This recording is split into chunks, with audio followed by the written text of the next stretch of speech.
De ce mi-am dorit foarte tare să discutăm despre limite? Sunt două motive în spate.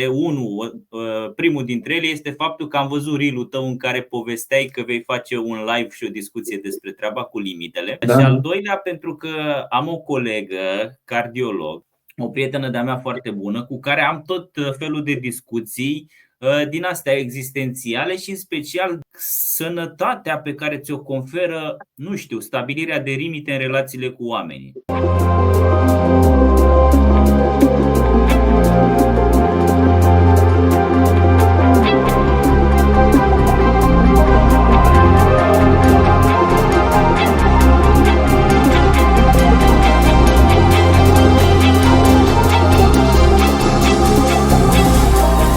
Limitele sunt într-adevăr destul de importante în relațiile noastre. Ele au început să vină în atenția noastră în ultima vreme. Cred că în ultimii ani. Eu cel puțin vorbesc despre limite, cred că de 4 ani de zile. Cam atunci am început eu să abordez subiectul ăsta și la fel mi s-a părut destul de important pentru că l-am văzut și la clienții mei în terapie, dar l-am văzut și la mine, în viața mea personală. Aveam nevoie de ele în anumite situații și nu știam de ce am nevoie. Și am descoperit această lume nouă pe care toți trebuie să o cunoaștem și să o cucerim dacă se poate. Da, limitele cred că sunt destul de importante în toate relațiile, dar indiferent că vorbim de cuplu sau de relațiile personale, le putem particulariza odată ce le înțelegem, odată ce ne cunoaștem pe noi înșine mai bine, ce nevoie avem, abia atunci vom învăța ce să protejăm în relația cu ceilalți. Limitele le putem imagina așa ca pe un teritoriu, cum sunt țările împărțite și au teritorii și au niște granițe, la fel putem să ne gândim și la noi înșine. Să trasăm niște granițe în jurul nostru și acele granițe trebuie să aibă diferite lucruri care le conține sinele nostru, de fapt. Și aici vorbim de valori personale, aici vorbim despre respectul de sine, aici vorbim despre iubirea de sine și iubirea pentru ceilalți. Dacă avem aceste 4 lucruri bine fixate în mintea noastră, adică, repet, respectul de sine, iubirea de sine, iubirea pentru ceilalți și mai avem și valorile personale. Odată ce le stabilim, putem să tragem aceste granițe în jurul nostru și în relația cu ceilalți. Pentru că în unele familii, dacă tot vorbim despre relația de cuplu, bineînțeles că apar copiii, cum am fost și noi parte dintr-o familie, familia de origine, limitele sunt destul de difuze. Adică există o nerespectare a lor și ajung să devină nesănătoase, viciate, dacă nu le cunoaștem foarte bine. Cel mai interesant exemplu pe care îl găsesc acum și mi se pare foarte amuzant, limitele difuze, de exemplu, ajung să fie cunoscute la maturitate sau în perioada când ajungem noi adulți, în momentul în care avem o relație codependentă cu părinții, de exemplu, sau o relație de dependență cu părinții. Era și o carte scrisă de un psiholog renumit, se numea Căsătorit cu mama. Am citit-o. Așa, acel bărbat care ajunge adult și ajunge să se consulte cu mama lui la fiecare pas în căsnicia lui și mama este intruzivă și îi spune ce să facă și aici apar discuțiile în căsnicie cu soția, bineînțeles. De aici și poveștile cu soacra pe post de șarpe sau de scorpie. Da, dacă am putea să le spunem așa. Bineînțeles, nu putem să spunem doar de bărbați că se află în situația asta și femeile se pot afla în situația asta. Nu vreau să facem o discriminare și nici nu cred că este vreo statistică care să spună că bărbații sunt cei care ajung să aibă o astfel de relație cu mamă. Poate să fie și femeile. Relația cu tatăl. Ai amintit un pic mai devreme despre iubirea de sine.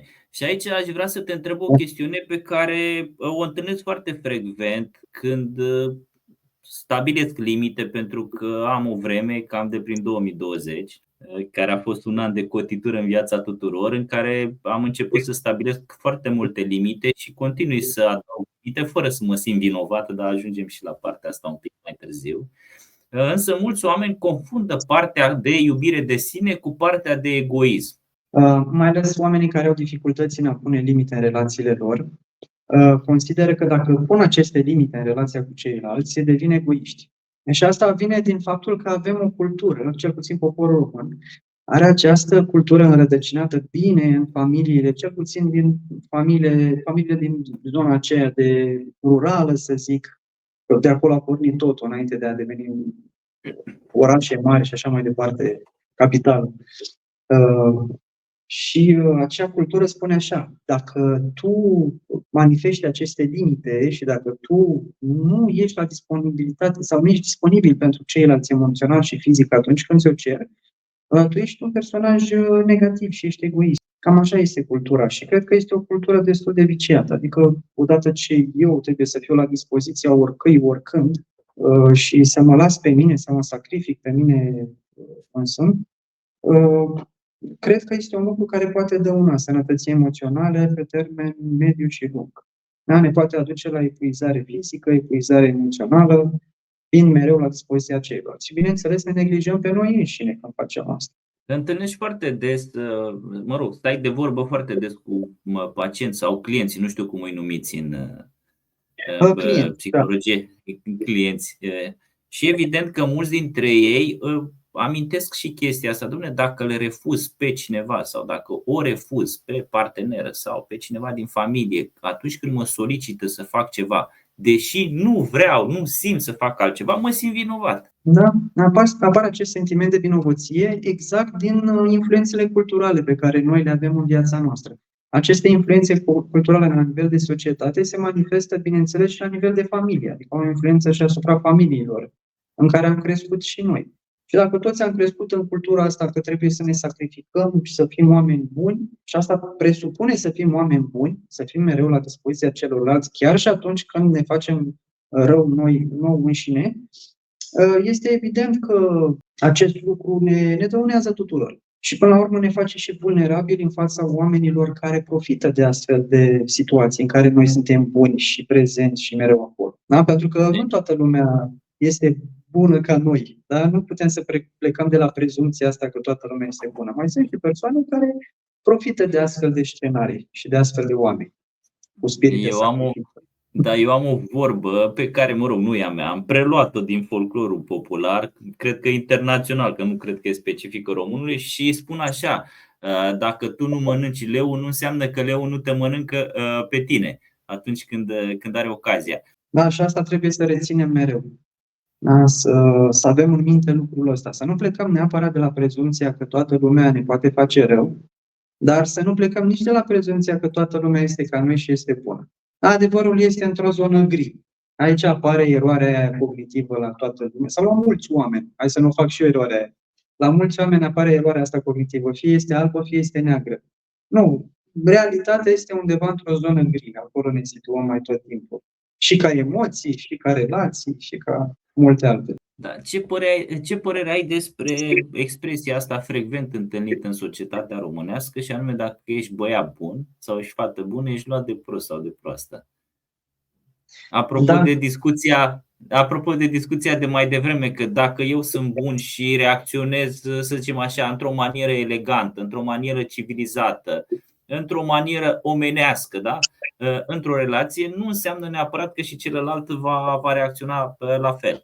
Expresia asta este destul de des întâlnită, mai ales este folosită așa ca o carte de victimă de către chiar acești oameni care sunt buni, care mereu oferă totul, fără să primească nimic în relație.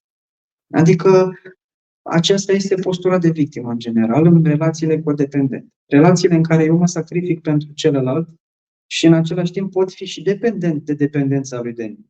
Și eu înțeleg, de exemplu, prin expresia asta altceva, adică îi dau o interpretare psihologică.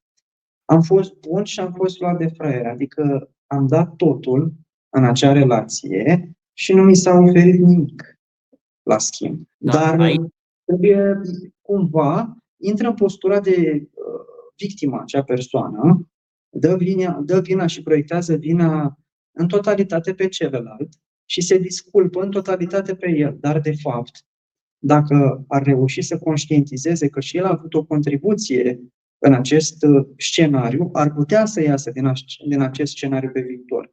Dar această schemă cognitivă de autosacrificiu, care apare și în terapia centrată pe scheme cognitive, care îmi place foarte, foarte mult și o recomand, mai ales în tulburările de personalitate, așa spune că în momentul în care noi am crescut în familie, în care am avut ca modele oameni, Și aici vorbim de figuri semnificative. Pot fi părinții, pot fi bunicii, depinde cine ne-a crescut și depinde pe cine am luat noi drept model din familie. Și am luat această schemă cognitivă, a intrat adânc în rădăcinile noastre și comportamentale și cognitive și o folosim ca scenariu în toată viața, adică o manifestăm în toate relațiile noastre de-a lungul vieții.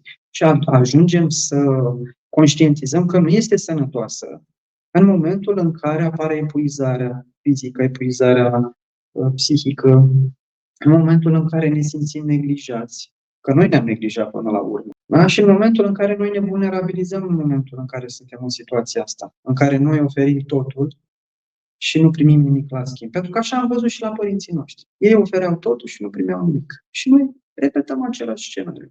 Iar și iar și iar până învățăm lecția. Și atunci trebuie să luăm măsuri. O să fiu un pic avocatul diavolului aici și o să mă leg un pic de ce ai spus mai devreme, că în relație nu este suficient doar să oferim, trebuie să și primim. Corect. Și eu vreau să te întreb, cum se împacă conceptul ăsta cu în relație trebuie să și primim, nu doar să oferim, cu conceptul în relație intri dacă ai de oferit și de împărtășit, nu de primit. Da, pe exact conceptul ăsta este exact spiritul de autosacrificiu despre care spuneam mai devreme. Da? Eu nu sunt vrednic de iubire decât dacă ofer. Altfel n-aș fi vrednic de iubire. Cumva, iubirea trebuie să se manifeste în felul următor. Eu când intru într-o relație, fie că este de iubire sau de prietenie, ofer iubire necondiționat, deci fără să pun condiții. Deci nu eu te iubesc numai dacă mă iubești tu pe mine, sau eu te iubesc numai dacă faci anumite lucruri despre mine, pentru mine, care eu cred că sunt manifestări ale iubirii. Nu. Eu intru într-o relație, manifest iubire, nu aștept acea iubire, adică nu ofer ca să aștept iubire și undeva la mijloc ar trebui să primesc acea iubire. Dacă nu o primesc, ar trebui să mă retrag din acea relație. Pentru că nu există reciprocitate.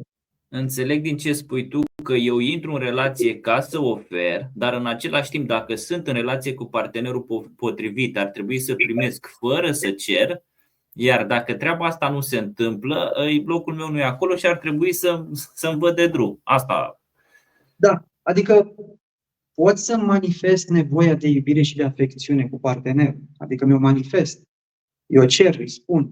Am nevoie de afecțiune, am nevoie de... Trebuie să ne și învățăm într-o relație cum să ne iubim, adică să ne aflăm limitele unui celuilalt. Adică să vedem fiecare cum își manifestă iubirea, că sunt mai multe limbaje ale iubirii, dar să nu o fac condiționat, să nu pun condiții. Să o fac necondiționat și să aștept ca undeva pe parcurs să vină și de la celălalt. Și dacă văd că nu vine, o cer și dacă nici atunci nu vine, mă retrag. Înseamnă că acea persoană nu poate să iubească. Nu știe cum sau nu este pe limbajul meu acea iubire. Și acum că vorbim despre așteptare, e adevărat că ne ducem într-o zonă un pic diferită de cea a limitelor, dar o să revenim la treaba asta. Însă nu pot să mă abțin să nu te întreb. Cum vezi tu situațiile în care știi că ești într-o relație cu un partener, aștepți să se schimbe, faci sau întreprinzi măsurile necesare prin care tu încerci să îl schimbi și nu se întâmplă? Asta e situația 1. Și situația 2 este când aștepți, încerci să-l schimbi, omul se schimbă, indiferent că vorbim despre bărbat sau femeie, și constatăm că nu e ce ai tu nevoie, deși s-a schimbat după cum tu i-ai sugerat sau i-ai arătat că ar fi necesar. Asta e situația 2. Deci, scenariul 2, cel puțin că mi-a rămas în minte scenariul 2, deci tu aștepți ca celălalt să se schimbe, îi cer să se schimbe și în momentul în care s-a schimbat, observ că nu este, acolo este control. Acolo este clar că este o nevoie de control în acea relație, deci acolo nu este iubire. Unde este condiționare și unde este control, nu este iubire. Iubirea nu presupune condiționare și nu presupune control. Iubirea înseamnă acceptare. Îl acceptăm pe celălalt așa cum este el. Încercăm să ne aflăm limitele personale și limitele celuilalt și să ne găsim la mijloc, dar într-un mod necondiționat. Nu punem condiții. Aici deja intrăm în sfera narcisismului, despre care am vorbit chiar în cartea mea, Supraviețuind narcisismului, ghid de navigare în relații dificile. Stai, ține un pic cartea așa ca să o pun un pic pe ecranul principal să o vadă și cei care doresc să... Așa. Zine Ghid de acum, navigare dacă tot ai menționat de carte, zine și de unde poate fi cumpărată, ca să le fie ușor celor care se uită la noi. Pe site-ul editurii cărți-cu-sens.ro sau, dacă preferă, mai există și pe Libris și pe multe alte site-uri. Dacă dăm o căutare pe Google Supraviețuind narcisismului carte, o vom găsi pe foarte multe site-uri, pe foarte multe platforme unde o putem comanda. Zile trecute am văzut chiar și pe Aptex, pe site-ul lor. Da, în această carte vorbesc foarte mult despre iubirea condiționată, care de fapt nu este iubirea condiționată.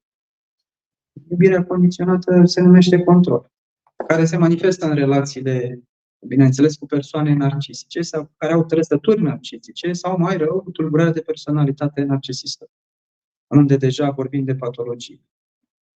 Și acum să ne întoarcem la partea de limite în relațiile pe care le avem cu oamenii, că vorbim de familie, societate sau în relația de cuplu. Absența limitelor în relație are vreo legătură cu tulburările de anxietate și tulburările din depresie? Deci absența limitelor în relații, dacă au legătură cu astfel de tulburări.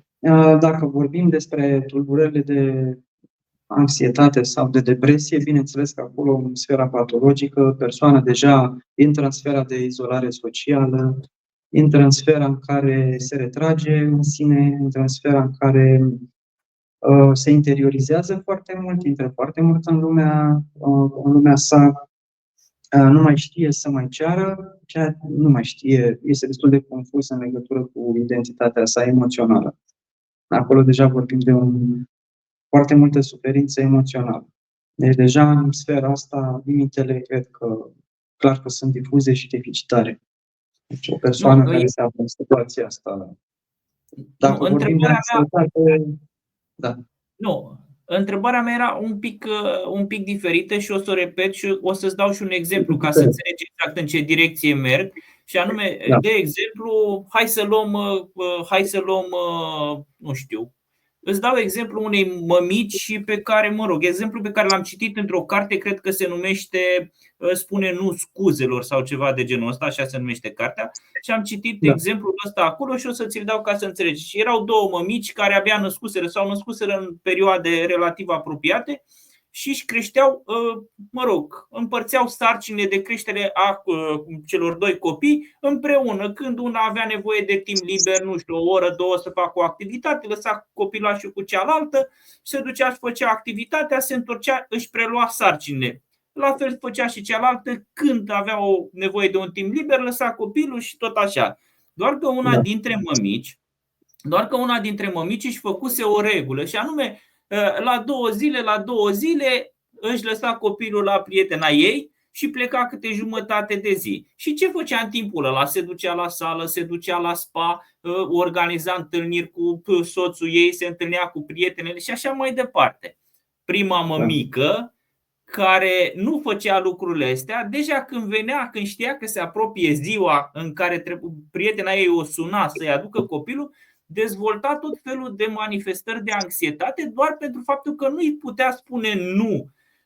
Nu pot să am grijă jumătate de zi de copilul tău la 2 zile, astfel încât tu să te recreezi și să faci ce-ți place în viață, iar eu să stau izolat în casă și să nu fac lucrurile astea. Și dezvoltase niște manifestări de genul ăsta și le dezvolta înainte ca să primească telefonul și era frustrată și foarte supărată pe ea că nu putea să-i spună nu.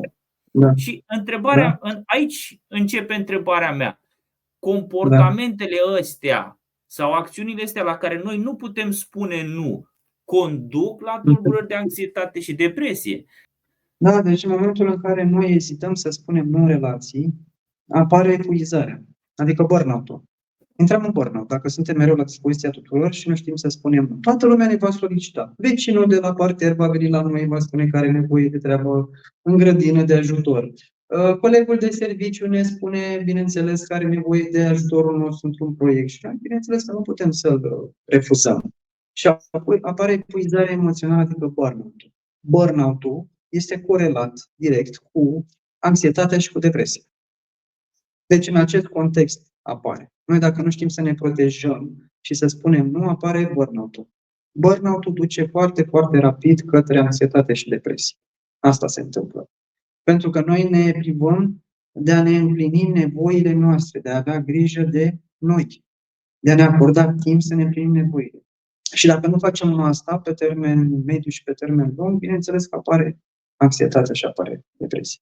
Care sunt cele mai frecvente motive pentru care oamenii nu pot spune nu sau nu pot stabili limite în relațiile cu ceilalți oameni, inclusiv cu partenerul de cuplu? Da, sunt câteva motive care apar destul de frecvent. Cel mai frecvent motiv este teama de conflict. Deci mie mi-este teamă atunci când refuz o persoană, să zicem că îmi refuz șeful, da? Sunt la serviciu, vine șeful meu și îmi cere să stau peste program de 2 ore pe zi în fiecare zi. Mie mi-este teamă să-i spun, știți, eu am un copil mic acasă, eu am niște obligații de familie și trebuie să fiu acasă, să iau copilul de la grădiniță și așa. Dar mi-este teamă că dacă îi spun asta, o să intru într-un conflict cu el și poate o să mă dea afară. Se poate întâmpla lucrul ăsta, bineînțeles, dacă nu știm și nu avem tehnici sau abilități asertive, pentru că mulți dintre noi, dintre cei care au această teamă de conflict, nu au abilități de relaționare bine întipărite în minte. Nu știu cum să spun acest lucru. Fie nu-l spun deloc, fie ajung să se frustreze și să adune acea frustrare și să aibă puseuri în care pur și simplu răbufnesc, sunt agresivi și intră în cealaltă zonă a agresivității. Deci din victime devin abuzatori. Foarte ușor putem să devenim abuzatori dacă acumulăm aceste frustrări și răbufnim. Și atunci ne punem în pericol relațiile sociale, fie de serviciu, fie de prietenie, fie de familie. Deci cumva sunt înrudite motivele. Deci această teamă de conflict este o teamă că voi fi, de exemplu, respins de celălalt. Asta e un alt motiv. Mie mi-este teamă că voi fi respins. Asta e al doilea motiv. E o teamă de abandon, cumva. Dacă eu Asta cu locul de muncă, să zicem că e o chestiune destul de complicată, însă hai să venim un pic pe terenuri mai solide, ca să spun așa, și mult mai, nu știu, mai flu, ca să zic așa, mai nebuloase și mai incerte, și anume relația de cuplu. Și aici hai să luăm, nu știu, o banală acțiune pe care unul dintre parteneri o vrea practicată, nu știu, periodic, iar celălalt partener are și el nevoie să nu mai facă acțiunea aia atât de frecvent doar pentru că îi place partenerului și are și el nevoie, nu știu, să stea să citească jumătate de oră, să nu facă nimic, să asculte muzică și așa mai departe. Cum gestionăm aceste situații în care unul dintre parteneri dorește să facă ceva, iar celălalt nu simte să facă? Da, nu știu, unul dintre parteneri, nu știu, el sau ea îi cere celuilalt partener, hai să ieșim la film, nu știu, de 2 ori pe săptămână. Teoretic e o activitate relaxantă care se face împreună. Doar că unul dintre parteneri, după zile pline și așa mai departe, de multe ori nu simte să mai meargă la film, pentru că nu se bucură de filmul ăla. O face doar pentru că, partenerul dorește. Și cumva unul se bucură de filmul ăla, iar celălalt încasează niște frustrări, sau cel puțin eu așa văd lucrurile. Tu cum le vezi prin prisma specialistului? Da, aici apar frecvent astfel de lucruri când partenerii, de exemplu, nu au foarte multe lucruri în comun sau nu au valori personale în comun. Da? Pentru că, de exemplu, cum ai spus, să luăm exemplu partenerului care este iubitor de cinema, de mers în oraș, de cultură, iar celălalt partener poate are alte valori personale. Are valori personale care presupun, mai multe activități în care stă singur. Da? E mai solitară acea persoană. Și aici pot apărea astfel de situații. Sau exemplu pe care l-am mai întâlnit eu, că tot vorbim despre asta, unul dintre parteneri adoră să stea să citească, să se relaxeze, să pună o muzică de fundal, să bea un ceai, iar celălalt partener vrea să meargă în cluburi. Și aici apare o discrepanță și o prăpastie foarte mare între cei doi. Da? Aici stă exact la fundația limitelor personale, adică valorile personale. Când nu împărtășim și nu avem lucruri în comun cu partenerul, apare această frustrare. Și cumva aici trebuie să ajungem să ne cunoaștem și pe noi înșine, dar și partenerul foarte bine și să găsim lucruri în comun care să ne facă plăcere amândurora. Să găsim acea cale de mijloc pe care unde reușim noi să ne conectăm. Că până la urmă și aceste activități presupun intimitate. Când vrem să facem activități împreună, înseamnă să ne conectăm. Nu are legătură neapărat cu activitatea, cât cu conectarea emoțională. Deci dacă eu am tendința să-mi refuz partenerul în anumite activități, indiferent cât de obosit sunt eu, ok, sunt obosit o seară, 2, 3, 4, 5, dar poate găsesc totuși energia într-o seară să merg cu partenerul și să fac o activitate. Dar dacă o fac frecvent, e posibil să fie o evitare emoțională. Eu evit intimitatea cu partenerul în acele momente. Dacă se manifestă de multe ori și în multe zone. Este foarte adevărat ce spui, dar în același timp, chiar dacă suntem într-o relație, totuși avem nevoie de spațiul nostru personal, de timpul nostru personal, de energia noastră personală, astfel încât să ne facem un soi de ordine, să sedimentăm anumite lucruri, să reflectăm la anumite lucruri, nu știu, să înțesăm, să întocmim niște planuri sau o chestie, să ne gândim la ce ne dorim, nu știu, la orice. Doar că celălalt partener devine foarte insistent cu dorințele și cu solicitările lui privitor la acțiuni care teoretic ar conecta cei doi parteneri.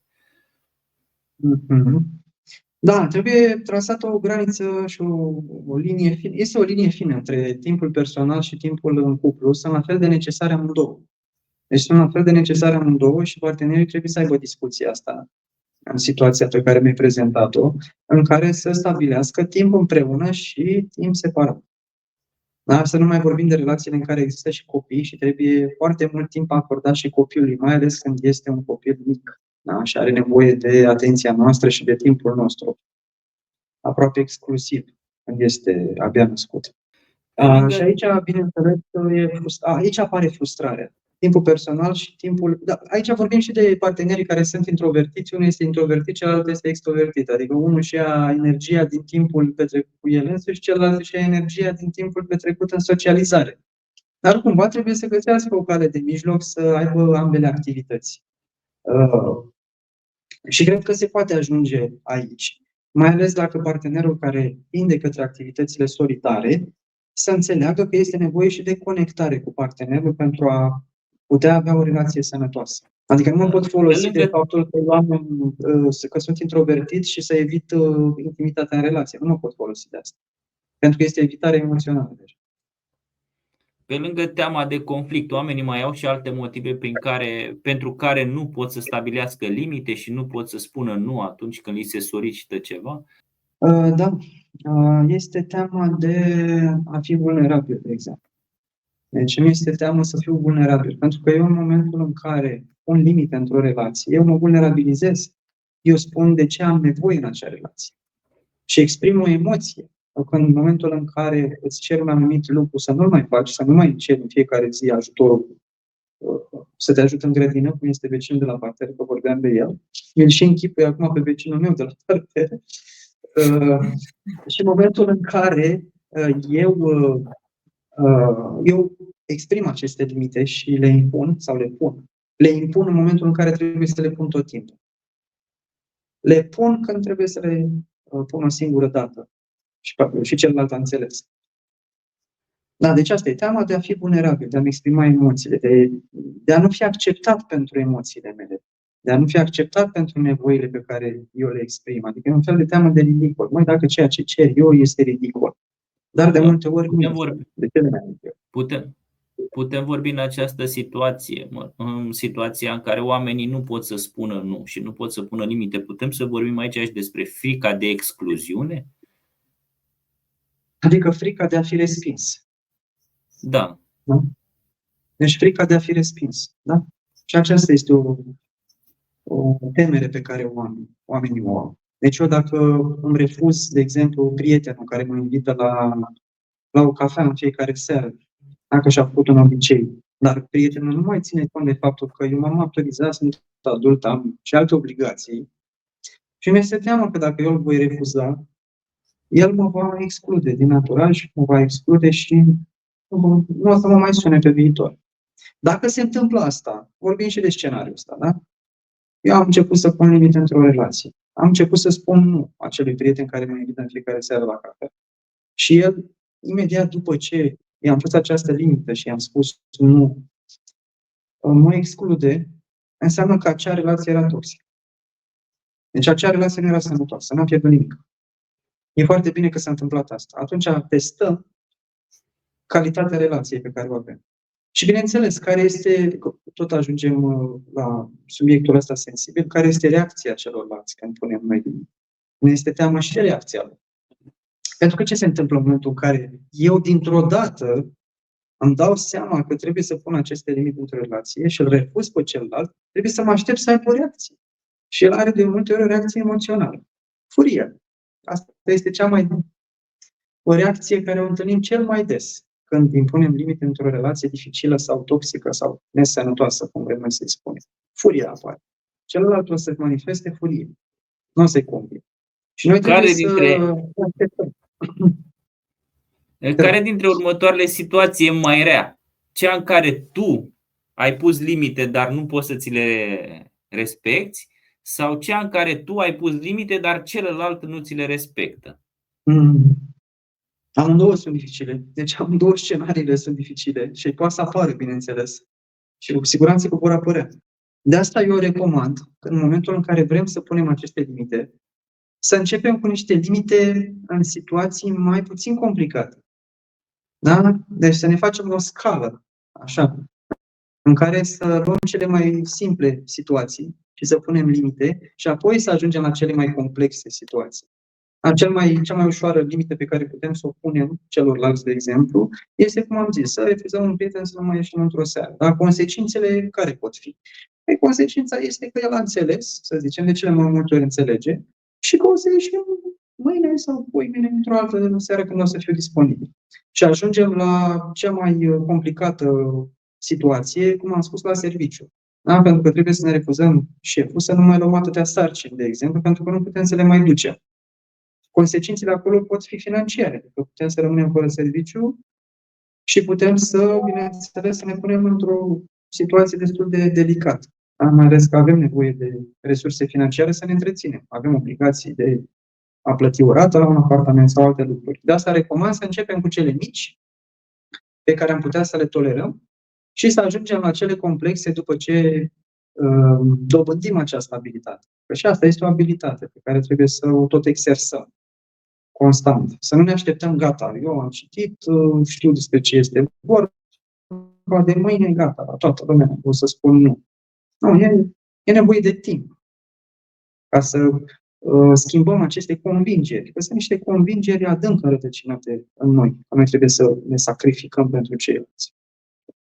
Asta e situația în care celălalt nu ne respectă limitele. Dar ce facem când noi punem limite, dar tot noi suntem cei care ni le încălcăm? Pentru că asta mi se pare o situație frecvent întâlnită și din punctul meu de vedere, și aici vorbesc la modul personal, este foarte dureroasă. Cel puțin pentru mine, ca individ. Eu, Sorin Bivolaru, când îmi pun o limită și tot eu o încalc din anumite considerente, da? Din anumite considerente, ulterior mă simt de 2 ori frustrat, nu odată. Odată pentru că am făcut o chestiune pe care nu-mi doream să o fac și a doua oară pentru că eu, Sorin Bivolaru, am pus o limită, dar tot eu am și încălcat-o. Da, se întâmplă. Se întâmplă și asta este exact ce spuneam puțin mai devreme. Trebuie să avem răbdare cu noi înșine când facem acest lucru, să ne dăm seama că nu poate să apară peste noapte și ca, nu știu, orice proces de schimbare, cum este, de exemplu, procesul de terapie, procesul de schimbare în terapie. Da, mergem în terapie, învățăm despre limite cu psihoterapeutul la care mergem, da? Facem psihoeducație la început, identificăm motivele pentru care noi avem nevoie de aceste limite, identificăm cauza pentru care noi o tot încălcăm acest jurământ față de noi, că o să ne punem limitele și apoi începem să lucrăm. Dar să ne așteptăm ca pe parcurs, în acest proces, să mai apară și regresii. Să nu avem pretenția ca noi să fim 100% cu nu în anumite situații. Nu. Există posibilitatea ca pe viitor să mai dăm înapoi. Adică să nu avem așteptări perfecționiste de la noi. Pentru că e destul de greu. să fim tot timpul cu nu în anumite situații, mai ales că avem anumite vulnerabilități. În anumite situații, într-adevăr, ne este greu să spunem nu. Nu știu, te gândești, de exemplu, la o situație anume când o persoană și-a încălcat jurământul sau, mă rog, promisiunea față de ea însăși că va spune nu. Ne gândim la o situație anume unde suntem mai vulnerabili. Da? Da, eu pot să spun din viața mea că am o grămadă de situații. Uite, de exemplu, am un prieten care tot timpul mă sună să-mi povestească. Bine, el are o viață bună, ca să ne înțelegem.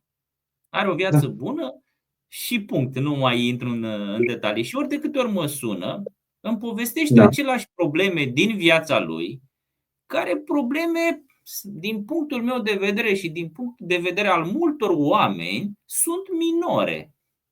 Doar că el face din țânțar armăsar și ori de câte ori mă sună, nu mă sună ca să accepte soluția pe care eu o dau. Mă sună doar ca să-mi povestească aceleași probleme. Ei bine, și mi-am propus de foarte multe ori să nu-i mai răspund la telefon. Lucru pe care l-am și făcut, dar este genul de om pe care îl dai afară pe fereastră, dar intră pe ușă, închizi și ușa, închizi și fereastra, găsește el o crăpătură și tot se bagă. Și de fiecare dată vine cu aceleași probleme.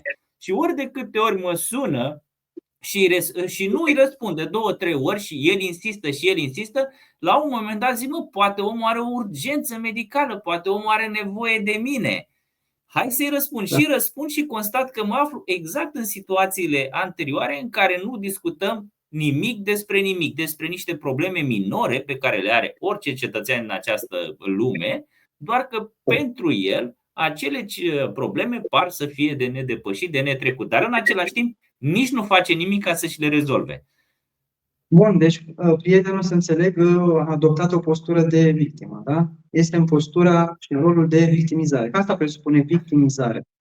Da? Presupune să vorbim despre anumite probleme pe care le avem, să nu căutăm soluții la ele, dar totuși să simțim nevoia să vorbim despre ele. Da? Și să le exagerăm, așa cum ai spus și tu puțin mai devreme. Avem tendința să le exagerăm, dar nu ne asumăm responsabilitatea de a le schimba. Și tot vorbim despre ele la adresa celorlalți. Asta înseamnă postura de victimă. Postură care ne poate naște noi, adică cei care comunicăm cu astfel de persoane, poate naște în noi frustrarea, neputința. Neputința este un sentiment extrem de greu de acceptat, mai ales de bărbați. Mai ales de bărbați. Neputința este teribilă. E un sentiment foarte greu de gestionat. Și când cineva ne apasă acel buton și ne face să ne simțim neputincioși, cum ai zis tu, îl ascult, dar nu vrea să asculte ce am eu de spus. Nu vrea să ia nici măcar o măsură ca să schimbe situația în care se află. Deci intervine și neputința, dar și frustrarea mea. Că nici n-am cum să-l ajut. Și te întreb, dar de ce mă mai sun atunci? De ce mă mai sun? Ei bine, uite, eu mă gândeam la ceva, dar îmi spui dacă este așa sau nu. Poate că acea persoană, acest prieten, vrea doar să fie ascultat. Dar nu despre asta e vorba, că până la urmă sunt problemele lui și eu am problemele mele. Vorbim la modul general, pentru că în situația asta ne regăsim mulți dintre noi. Până la urmă sunt problemele lui, mă sună dacă pot să-l ajut cu mare drag. Dar să stau și să mă încarc cu problemele lui, nu, niciodată nu o să mai fac treaba asta. Însă discuția e un pic diferită și aș vrea să ne ducem pe partea asta, a mea, a celui care primește treburile astea, care a stabilit niște limite. Nu-i mai răspund la telefon, dar pentru că este foarte, foarte insistent, zic, omul poate are totuși o situație problematică și de ce să-i răspund? Și mă aflu în situația în care mi-am încălcat limita, aceea prin care am stabilit că nu-i mai răspund la telefon. Și doi la mână mă aflu iarăși în situația în care ascult aceleași probleme despre care am zis că nu le mai ascult și despre care mi-am pus limite. Și mă aflu în situația omului care și-a pus o limită, dar și-a încălcat-o. Asta de fapt, cred că este direcția în care vreau să discutăm, pentru că aici cred că suntem mulți dintre noi ne găsim în această situație. Da, cu siguranță că ne aflăm mulți în situația asta în care avem astfel de prieteni, toți am trecut prin asta. Dar ideea este, hai să ajungem un pic la profunzimea situației, dacă vrei. Spune-mi, te rog, dacă această persoană, ce ai făcut tu? Deci te-a sunat de mai multe ori, înainte de a nu-i mai răspunde, ce discuție ai avut cu el? Cum ai pus tu limita cu el? I-am explicat foarte clar că dacă mă mai sună să-mi povestească problemele lui, fără să facă nimic din soluțiile pe care i le-am oferit, nu are de ce să mă mai sune cu aceleași probleme. Și nu i-am spus odată, i-am repetat de mai multe ori. Și nu am fost, eu nu sunt o fire indirectă și nici diplomația nu prea mă coafează. Sunt foarte direct și spun foarte clar punctul de vedere în multe situații, care de multe ori e greu de tolerat. Dar cu toate astea le-am spus. De ce? Pentru că am mers pe ideea, dacă mi este prieten, va înțelege că pe lângă sănătatea lui și pe lângă problemele lui, și noi suntem oameni, adică eu, care am nevoie de sănătate, da? Și am și problemele mele. Cu siguranță. Cu siguranță. Bun, deci ai avut discuția cu el, i-ai spus și el totuși le încalcă. Deci el încalcă aceste limite, tu te ții de ele până în momentul în care el insistă și tu consideri că este o urgență. Da? Iar atunci când răspunzi, ajungi să regreți pentru faptul că ți-ai încălcat limita.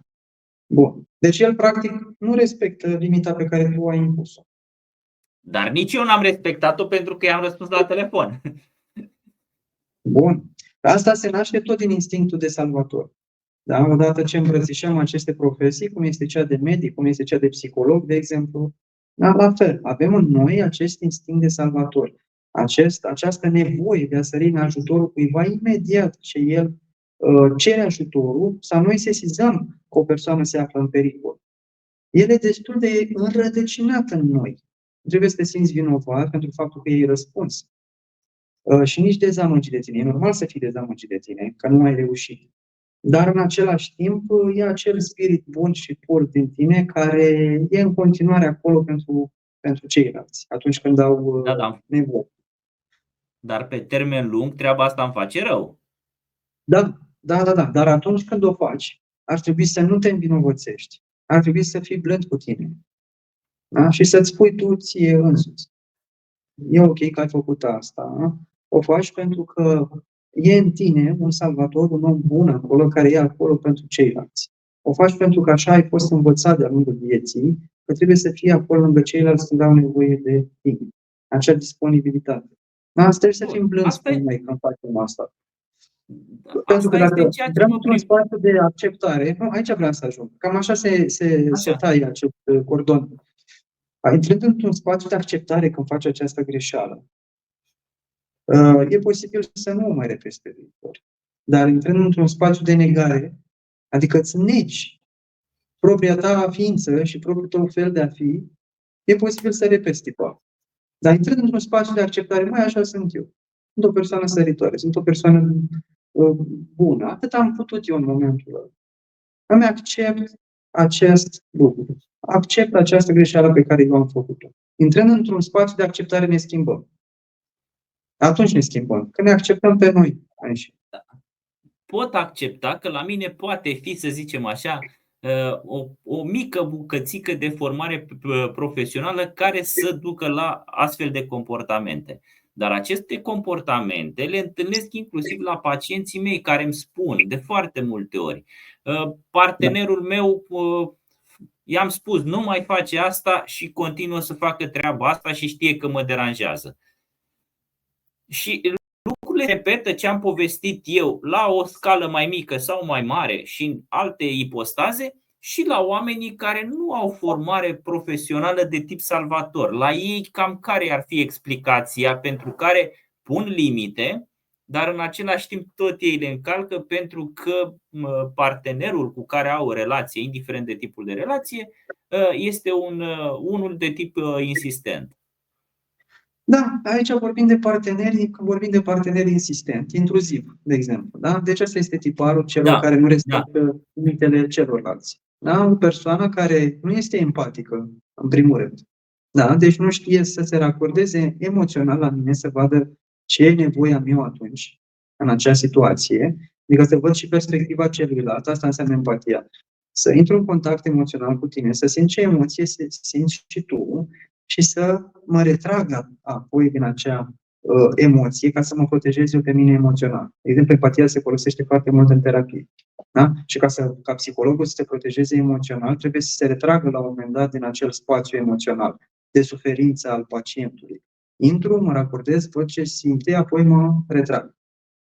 Bun. Deci vorbim de parteneri lipsiți de empatie. Vorbim de parteneri lipsiți de intruzivi. Acele persoane băgăcioase, să zic că folosesc un termen popular, care își bagă nasul peste tot. Acele persoane curioase, acele persoane care mereu, când ne găsim cu ei, nu știu, sunt persoane pe care abia le cunoaștem și ne pun niște întrebări atât de personale încât ne înfurie. Adică, cel puțin eu când pățesc asta, simt o furie în interior acolo. Cineva mi-a invadat spațiul personal. Abia ne-am cunoscut și mă întreb, nu știu, ce rată am la apartament sau ce bani am în bancă sau nu știu. Bun, asta e o chestiune, să zicem așa, cel puțin din punctul meu de vedere, care este destul de agreabilă și destul de tolerabilă când cineva, cu care n-am o relație foarte profundă, adresează întrebări, să zicem așa, mult prea personale. Pentru mine e foarte tolerabilă. De ce? Pentru că în momentul în care un om adresează o întrebare, fie ea destul de intruzivă, da, eu pot să-i ofer orice răspuns doresc. Tu ai adresat întrebarea, asta înseamnă că ți-asumi orice răspuns. Aici lucrurile sunt simple, cel puțin pentru mine. Însă problema devine, sau din punctul meu de vedere, problema apare în momentul în care am o persoană cu care am un grad de relație, de prietenie și el nu respectă limitele mele. Acolo mi se pare că lucrurile sunt în neregulă. Cel cu care am o relație sporadică și adresează întrebări personale, perfect în regulă, a adresat întrebarea personală, i-am transmis răspunsul pe care îl consider potrivit pentru întrebarea respectivă. El își asumă sau nu răspunsul pentru că a adresat întrebarea. Nu mă interesează, n-am o relație, ne mai întâlnim sporadic. Da? Bun. Dar cu oamenii cu care ai o relație și cu care ai pus niște limite, dar ei nu ți le respectă și cumva te obligă și pe tine, cu ghilimele de rigoare, să nu-ți respecti limitele, acolo mi se pare că ajungem în zona problematică a limitelor. Da, foarte bine descrisă și conturată toată situația de tine. Și ajungem în punctul cel mai sensibil al limitelor. Punctul în care noi am tot impus limite și celălalt nu respectă limitele noastre. Ce facem în situația asta? Aici sunt... Ia uite-mă. Ce facem în acel punct? Da? Uite, am dat pagina, îmi iau notițe.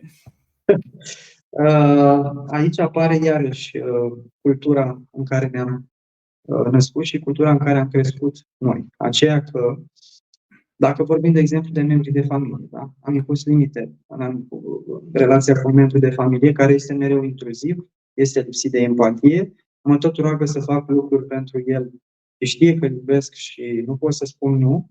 Aici e vorba de apropiere. Da? Este mult mai greu să spun nu, exact cum spuneai tu, unui apropiat decât unui necunoscut. Pentru că există acolo o apropiere. Și în aceste scenarii trebuie să facem următorul lucru. Să păstrăm distanța. Da? La început încercăm să păstrăm distanța, adică să realim interacțiune cu acea persoană. Așa cum ai spus și tu, cu acel prieten. Iar dacă în continuare este intruziv, rupem relația. Deci dacă pe mine acea relație mă afectează atât de mult și acele interacțiuni mă afectează atât de mult și eu nu am control, adică eu în continuare văd că spun da, atunci când simt că trebuie să spun nu și mă afectează profund și îmi provoacă suferință, ies din relație. Și este destul de greu să ies dintr-o relație, de exemplu, când vorbesc de o relație cu un părinte, de exemplu. Sau de o relație apropiată, cum este o relație, nu știu, de căsnicie, da? Sau soție. Dar dacă eu am tot repetat și s-a tot întâmplat de ani de zile și am tot spus nu, și în continuare nu mi s-a respectat persoana, mi-am pierdut încrederea în mine, mi-am pierdut respectul de sine, atunci rup relația. De aceea este foarte dureros și destul de greu de făcut, mai ales în relațiile de căsnicie, da? Unde se ajunge la situații de abuz emoțional, abuz fizic. Adică sunt persoane care rămân în relații, deși există aceste abuzuri. Și aici vorbim, de exemplu, de toleranța la abuz. Anumite persoane care au trăit și au avut o copilărie traumatică au fost abuzați fizic, emoțional, poate chiar și sexual, au ajuns să-și crească toleranța la acest abuz. Și acesta este motivul pentru care ei rămân în aceste relații. Motivul este următorul pentru care ei nu întrerup relațiile. 1. Au această toleranță. 2. Consideră că acest partener se va schimba. Deci ei trăiesc cu această speranță și această bunătate pe care o au ei în suflet. Acel partener se va schimba. Și trec ani. O să te întreb. Da. Așa, continuă ideea, dar o să vreau să-ți adresez o întrebare aici, care, mă rog, o să fie un pic sensibilă. Da? Te rog. O aștept. Deci, primul motiv, așa cum am spus puțin mai devreme, este deci toleranța la abuz, ajungem să ne creștem toleranța la abuz. Și al doilea motiv foarte important este rușine. De exemplu, luăm situațiile cum a fost acest curent Me Too în America. Da? Situațiile în care au fost foarte multe persoane care au ieșit și au vorbit despre abuzurile sexuale făcute de către producători de la Hollywood, vorbind de situația asta, le-au abuzat sexual pe anumite femei, le-au cerut favori sexuale ca să le dea roluri în anumite filme. Și au venit după 20 de ani. Și lumea se întreabă de ce apar atât de târziu victimele abuzurilor. Pentru că este rușine. Rușinea care este o emoție primară și este o emoție care e foarte greu de înțeles. Și pentru că persoanele respective nu sunt îndeajuns de mature emoțional să-și dea seama că au stat în aceste relații, de exemplu. De asta victimele abuzurilor apar peste ani de zile.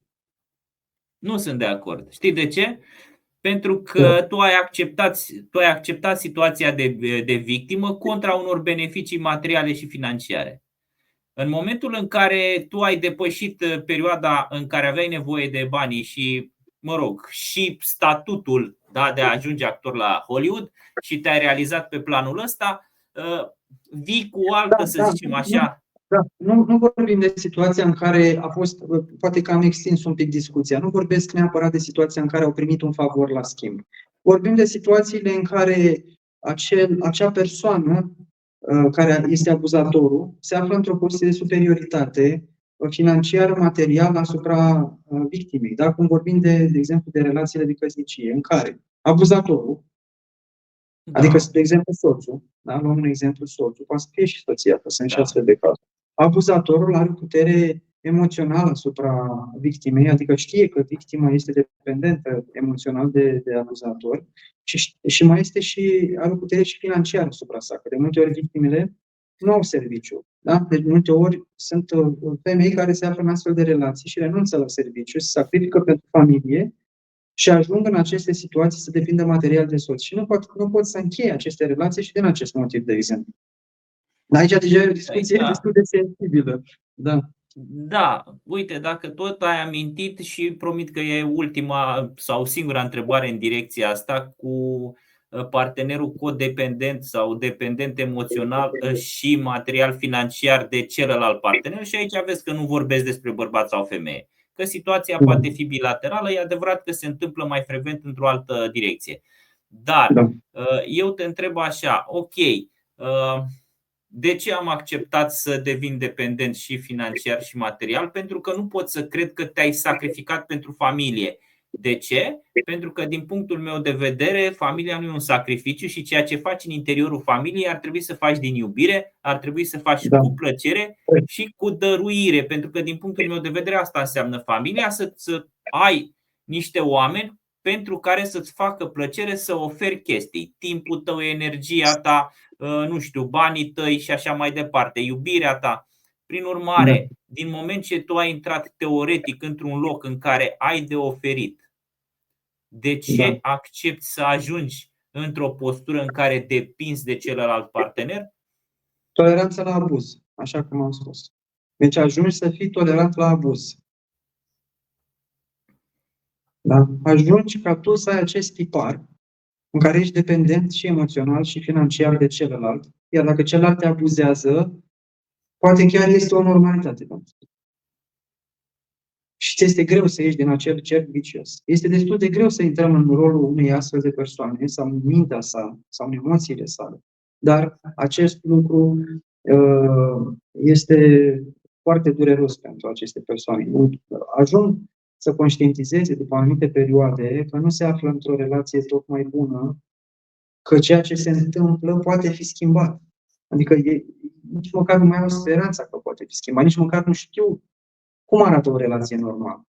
Nici măcar nu știu că într-o relație ar trebui să și primești respect, iubire, timp și așa mai departe. Adică aceste persoane, asta consideră normalitate. Abuzul. Pentru că, am spus, a existat abuz, neglijare emoțională, traume în copilărie. În acest motiv.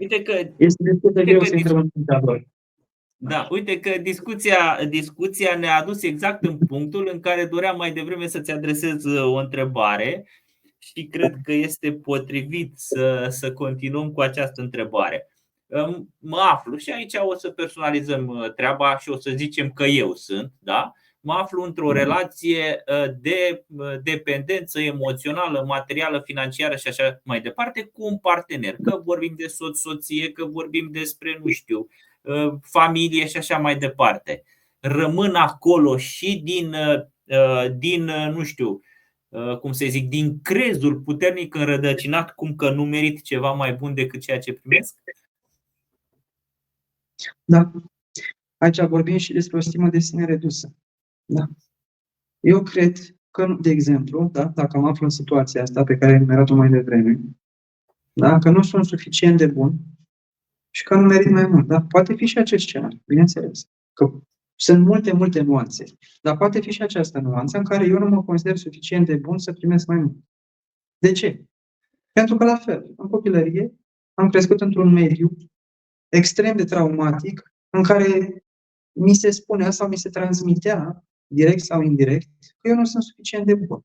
Dar dacă am primit apelative, ești prost, nu știi nimic, nu meriți mai mult, ai fost învinovățit, ai fost criticat și ai fost abuzat, e clar că tu consideri conștient sau poate fi și inconștient această credință și nici nu ajungi la ea, nici nu-ți dai seama că este în tine, că nu ești suficient de bun și nu meriți mai mult. Da.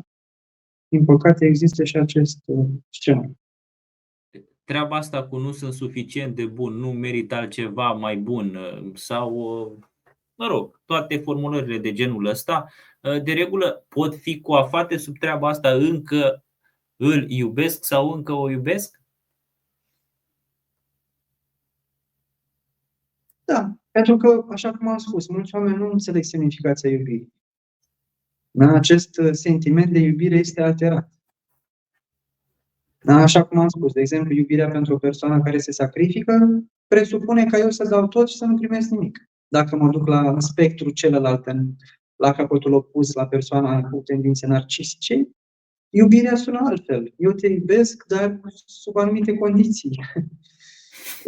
Eu te iubesc numai dacă eu sunt punctul central al relației, iar tu îmi împlinești mie nevoile, fără ca eu să fiu obligat să-ți ofer ceva.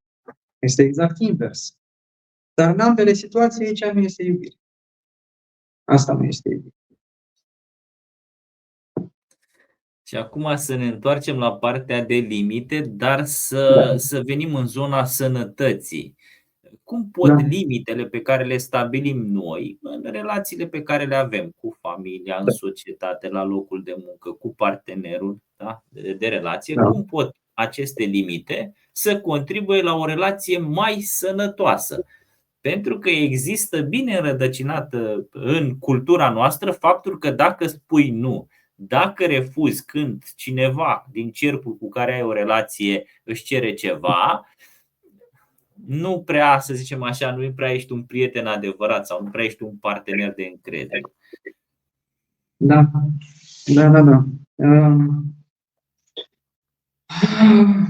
Deci, atunci când ne aflăm într-o relație în care, de exemplu, am spus da mereu, că asta este o situație destul de frecventă, este un mit. Și ca să spargem acest mit, deci lumea consideră că dacă am spus nu, da mereu într-o relație, va fi foarte greu să spunem nu. Mă, dar am spus deja, da. Cum aș putea eu să-i spun nu acum? Adică vin eu dintr-o dată așa și încep să-i spun eu nu. Când termenii relației au fost negociați deja. E bine, putem să facem asta.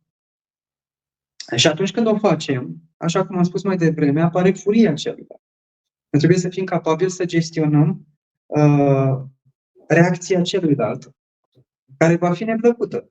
Poate fi neplăcută la început, mai ales dacă vorbim iarăși de relații toxice, relații cu persoane lipsite de empatie, care pot fi și agresive și abuzatoare, să aibă un comportament abuziv.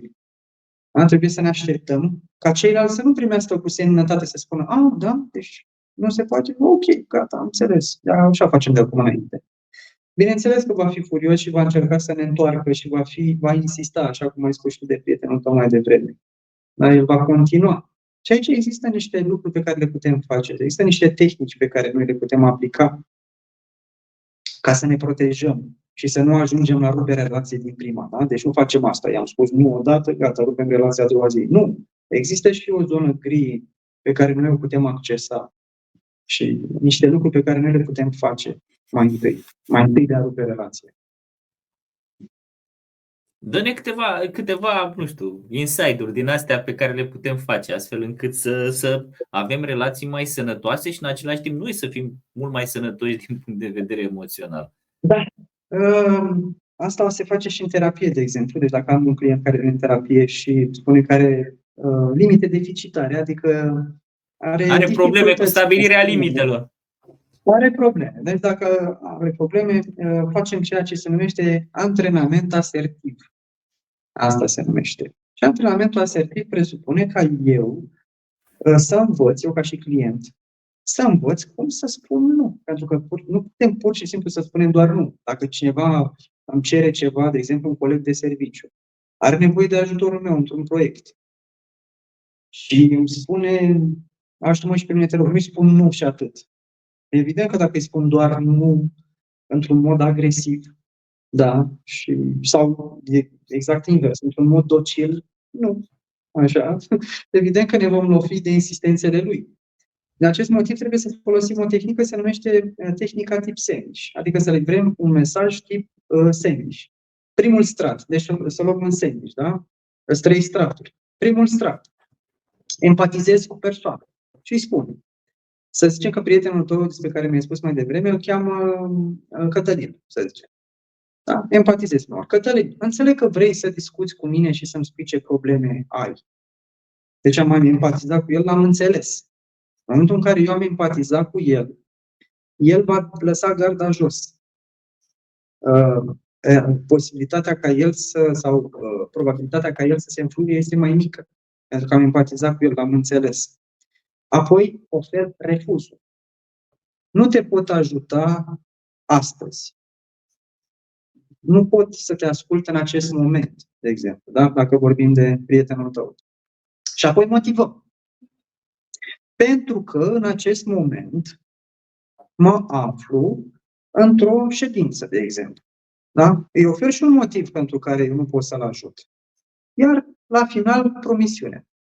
Data viitoare te ascult cu drag dacă am timp. Deci acestea sunt cei 4 pași. Empatizez, refuz, motivez și al 4-lea pas, promisiune. Deci dacă eu le ambalez mesajele sub formă de sandwich, da? Persoana respectivă ar trebui să înțeleagă. Ar trebui să înțeleagă. Da? Dacă nu este o persoană intruzivă, cu tendințe narcisice, abuzivă și așa mai departe. Putem să ne aflăm și în scenariul în care noi am făcut asta, dar bineînțeles că persoana tot se va înfuria și tot va insista. Și atunci există alte tehnici pe care le putem folosi în astfel de situații. Deci dacă persoana este insistentă, de exemplu, putem să folosim tehnica, se numește tehnica morii stricate, să zic. Da? Să dau un limbaj popular să fie mai ușor de înțeles. Asta înseamnă că persoana respectivă, deci am solicitat că nu pot să o ajut. Hai te rog, el o spune în continuare, hai te rog, ajută-mă, hai că sunt disperat. Noi îi răspundem la fel ca o moară stricată. Îmi pare rău, dar nu pot să te ajut. Formulăm mesaj de mai devreme. El iar spune, iar te rog. Noi iar spunem exact același mesaj. Și îl repetăm de 3-4 ori și ai să vezi că de multe ori persoana se oprește. Deci de multe ori eu l-am folosit destul de des. Mai ales în relațiile în care, așa cum spuneai și tu, deja au fost prea multe dauri. Alea sunt relațiile sensibile în care e posibil să trebuiască să folosim moara stricată, da? Moara de vânt stricată. Insistăm. El insistă, insistăm și noi. Și până la urmă o să înțeleagă și o să renunțe. O să se supere. Deci, pentru că ne-am lungit destul de mult cu discuția despre limite și cu ce am mai discutat noi ca și colaterale, aș vrea ca să ne apropiem de sfârșit și înainte de sfârșit să ne spui sau să mă lămurești, cel puțin pentru mine, probabil și cei care se vor uita la noi vor fi curioși să afle treaba asta, de ce trebuie sau de ce simțim nevoia să oferim o explicație pentru refuzul de a face ceva atunci când suntem rugați, deși nu ne dorim să facem lucrul ăla.